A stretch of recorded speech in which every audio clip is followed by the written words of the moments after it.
Welcome back to a brand new video. Now a little while ago I picked up a 4-wheel drive Sierra Cosworth engine for £5,000 from London, and it wasn't a mint one. It was a bit rough and needs a lot of work, and I've been stripping it down, cleaning it up, and I'm going to rebuild it myself, and we're going for 500 brake horsepower. Now the other day I picked up some essential parts to make the 500 brake horsepower. There's a local lad, and he had a 500 plus brake horsepower SAF Cosworth, and I think he melted a piston, and he wants to go back to not standard power but around 300. He wants to detune his 4-wheel drive SAF Cosworth. So I done a deal. I give him some of the parts of the engine what I got from London, the inlet manifold, the turbo, the throttle body, a lot of parts like that, and I got some of his 500 brake horsepower parts. So let's show you what we bought. It's on the floor just over here. We have an inlet manifold. Now some of these parts need to go back, like this blingy fuel rail that needs to go back. The lad, he wants that back, which I'm not too bothered about. It's not really my style. I prefer the standard fuel rails, so that's going back. I think it's his throttle position sensor, a couple of bits. Now as you can see, this is all chrome plate, like polished aluminium. I think I'll probably, if I use this, I'll go like a matte black or something. I'll get rid of the chrome. Chrome isn't really my thing, so we'll go back to, I don't know what we'll do. It's all a learning process. But this is the inlet manifold we got.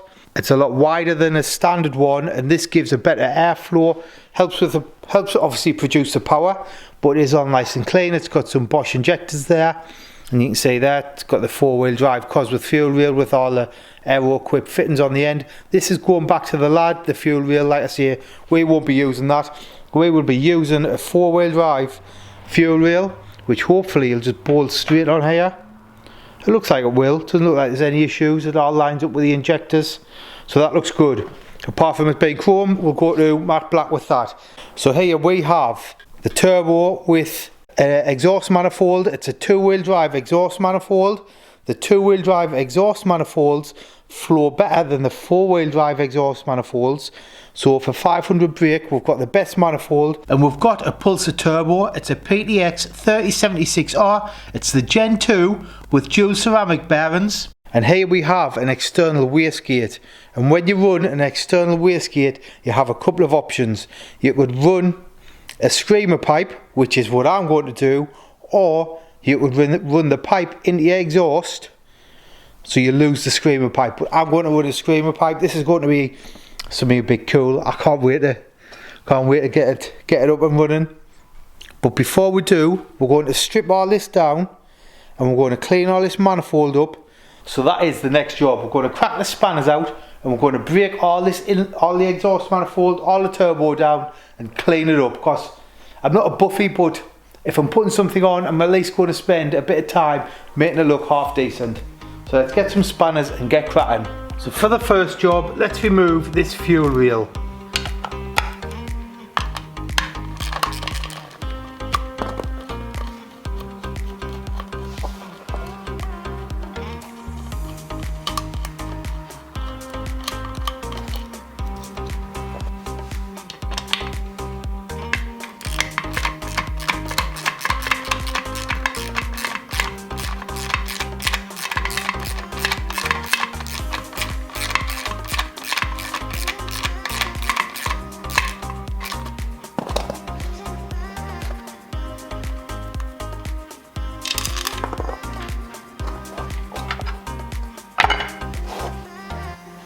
There is the fuel rail removed to go back to the lad. Now let's take out the injectors. So I'm not sure if I'm going to use these injectors yet, so we'll take them out, and if we are going to use them, we'll get them cleaned, checked and flow tested before we'll put them back on the engine.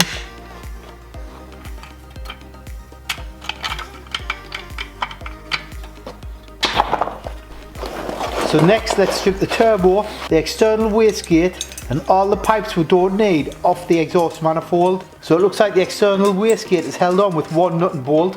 So we'll get a 10mm spanner and a 5mm Allen key, and we'll whip this external wastegate off. So here is the external wastegate off. You can see it's a tile one, it's made in the USA. I need to keep it safe that I need to keep it safe so I don't lose this. So I'll find somewhere to keep this safe, but it's still actually held on at the minute through these hoses, and it's got the old adjustable in-car boost. So we'll take this off as well. It's held on with one screw just here on the turbo.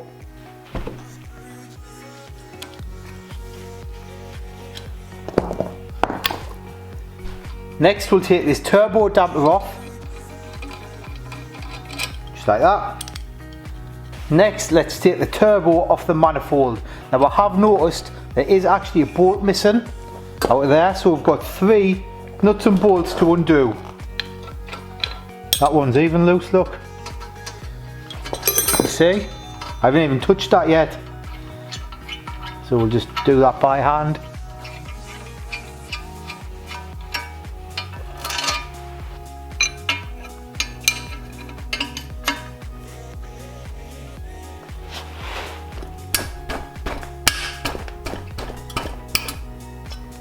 That one's tight.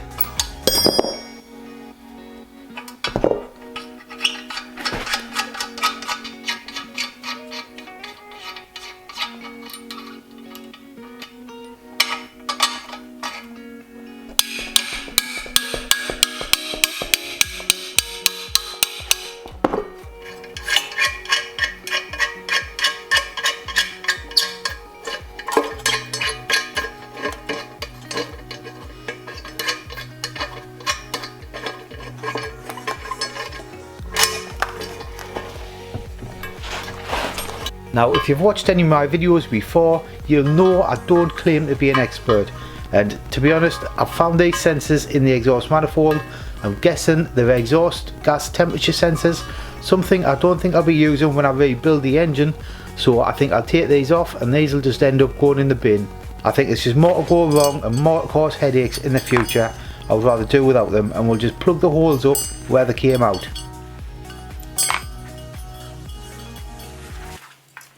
Right fellas, this video is sponsored by Gaminator. Gaminator is a mega popular app in the UK that looks and feels like the legendary Gaminator slot machines. It's my personal favourite game what I go to wind down after a long day at work. There's a selection of over 200 slot machine games, including Big Bass Bonanza, Gates of Olympus, Sweet Bonanza, Fruit Party, Bonus 21 and loads more. The app also has exciting features like slot battles and team missions so you can play with your mates. There's also team leagues and a progressive level up system that allows you to unlock even more slots and better bonuses. To get started with Gaminator, all you need to do is click on your app store, search for Gaminator in the search bar, then you can download it for free. So once you've got your app loaded, you just pick your game. Let's try Gates of Olympus. You can also hold the shuffle button down, it'll turbo, it'll like fly through them. Get on there, I've just won. To get started with the app, all you do is you go to your app store, search for Gaminator and download the free app. Once you've downloaded it, you'll receive 70,000 coins as a free welcome bonus. Thanks Gaminator for sponsoring this video. So here you can see where someone has welded a port on for the external wastegate on a normal 2-wheel drive manifold. This is all flat, so someone has obviously drilled a hole, then welded this boss bit on. So here is the turbo off, and that is pretty much it. It has got an aftermarket little sleeve done, so that'll connect to hopefully a standard 2 or 4-wheel drive exhaust, so it shouldn't be too much of an issue with that. But you can see it's a nice big old turbo, everything feels nice, there's no play, feels nice. So, I believe it's got ceramic bearings in, feels beautiful. Overall I'm very happy with this turbo. It's got the nice, one thing I do like, it's got the nice big fat like spigot diameter here. So we get a nice big fat pipe coming out going to a cone filter. I have got one bolt here that I can't remove until I get this water pipe off. So I'm going to leave that for now.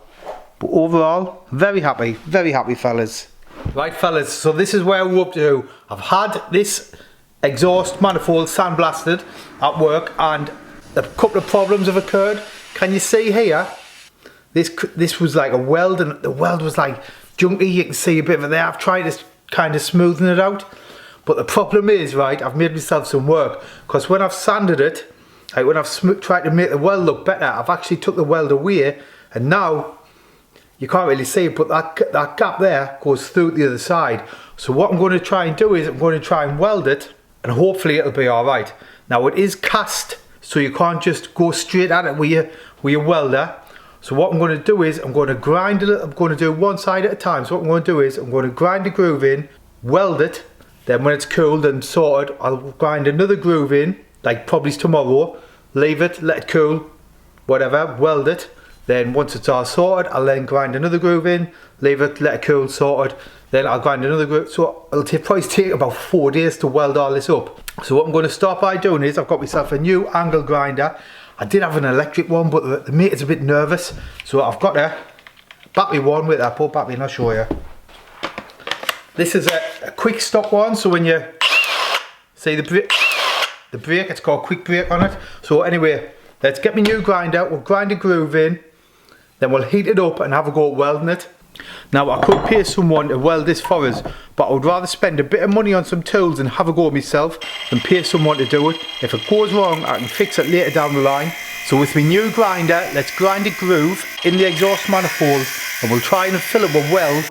Now remember, this is cast steel going on to mild steel, so hopefully it won't crack. That's why we're heating it up, cooling it down and taking our time with it. So once I ground a groove in the exhaust manifold, I then took it in the house and put it in the oven for about an hour to get the full thing nice and hot. So once the exhaust manifold had been in the oven for about an hour at 275 degrees, I took it out the oven and carried it in the garage. And I nearly lost my fingertips on the way there, it was that hot. Once I got it in the garage and in the vise, I then heated it up even further with a brazen torch. The reason behind this is I want it as hot as possible for when I weld. Now do remember, you might think I'm getting this too hot, but these are designed to run turbos and I've had these manifolds glowing bright red, so a bit of heat isn't going to do it any damage.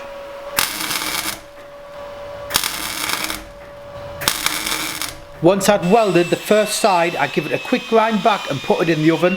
Now the reason I put it in the oven was to let it cool down slowly, and I think that prevents like the cast steel from cracking. Right, so that is the first side welded up. I've then ground a groove in the other 3 sides, and I've also found a dodgy crack in this face here. So I've ground a groove in there, and I'm also going to have a go at welding that up as well. So before we start welding, it's back in the oven at 275 degrees for at least an hour. I'm going to get this thing absolutely cooking. Once it was out the oven at 275 degrees, it's then back into the garage to heat it up even further with my brazen torch. And once it's nice and hot, we can then start to weld it. Now keep in mind, I am not a welder though, so I'm just a fella in a garage having a go. So try not to give us too much of a hard time in the comments, fellas. Literally, I'm just having a go myself.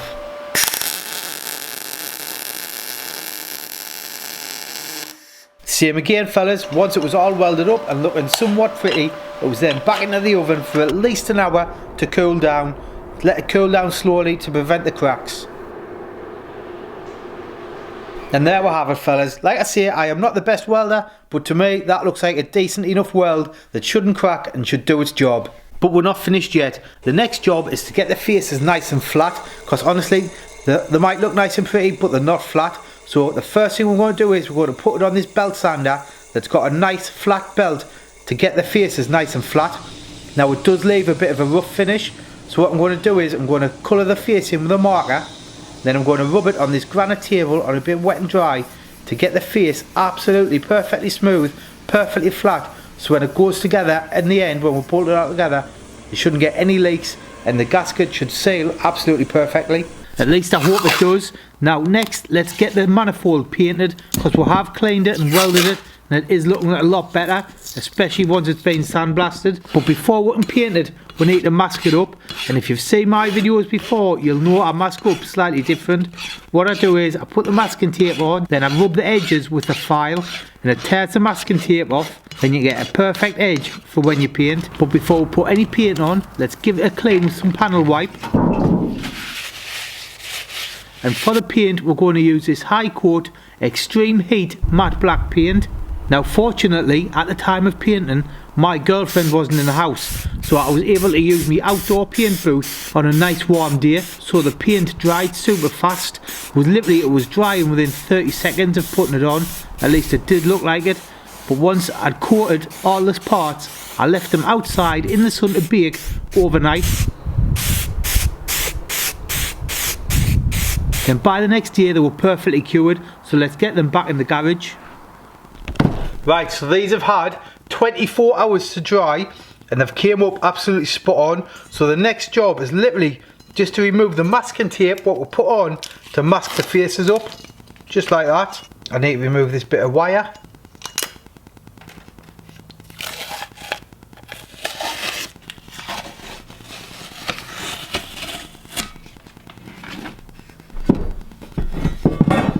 Now it is going to be a while to fit these parts, so what I'm going to do is I'm going to get my oil can and put a little bit of oil on the faces, because I spent a lot of time polishing them and I don't want them to go rusty, so we'll just give them a light coating of oil.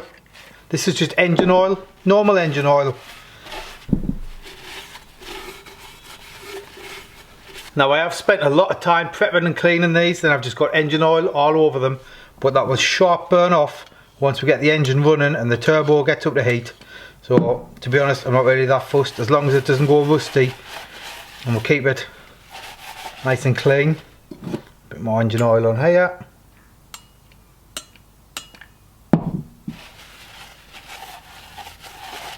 Perfect. Right, so here is the board of doom. This is the price breakdown to build a 500 brake horsepower Cosworth engine. So you say I paid £5,000 for the engine at the beginning. This is everything I've had done in the meantime. Now let us tell you how much I paid for the turbo. Now remember, I did give the lad my old turbo, my old inlet manifold, 4-wheel drive inlet manifold, and the old 4-wheel drive exhaust manifold. Plus I gave him £400. So turbo was £400, and I spent, I think it was £15 on paint to paint the exhaust manifold. So more paint was 15. So let's work out how much we've spent altogether so far. So the total, I'm left-handed, so this is quite awkward for me to write this way. The total so far is £7,757. That is not any small chunk of change. Now listen, if you see me out with my girlfriend, do not mention this board. But yet again fellas, thanks for watching. I hope you enjoyed the video, and by the way, thanks to everyone who's donated via the Buy Me a Coffee link. I've done that instead of setting up like a Patreon. Basically it's PayPal. You just send me a couple of quid, it'll help knock this bill down. But yet again, thanks to everyone who's donated so far. But yeah, thanks for watching fellas, and I'll catch you on the next one. Cheers.